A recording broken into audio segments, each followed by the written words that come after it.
bambini, passeggini, di tutto proprio. Andiamo avanti con il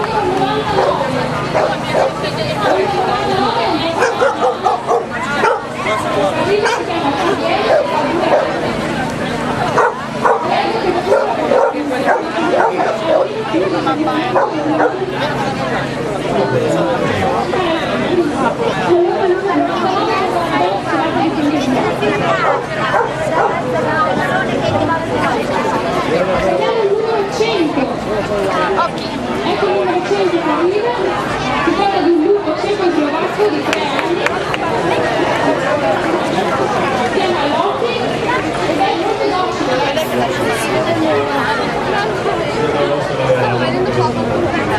Perfetto, allora anche per il numero 100 una bella sfilata. Ecco il numero 100 di presa di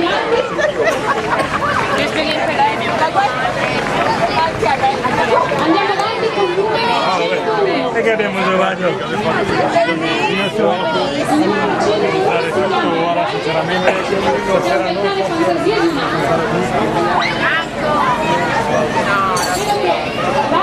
La testa è tagliata. Sto facendo vedere quanta gente c'è. Allora, Sto passando in mezzo alla gente. Devo fare una strada di fronte alla giuria.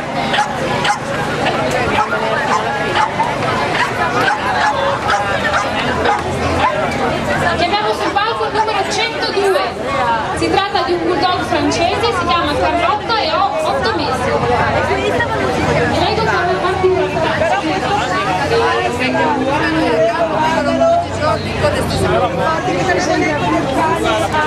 Benissimo, lei è illuminata. 102, una bella sfilata. E anche un applauso da parte del pubblico.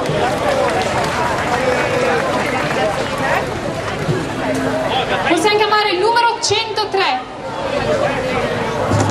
Ecco che arriva il numero 103, si chiama Diva ed è un barboncino nano di 7 mesi. Leggo che è quasi umana e ama camminare su due zampe? Esatto. Ce lo puoi far vedere? Ecco, allora Diva fa la sfilata così di fronte alla giuria.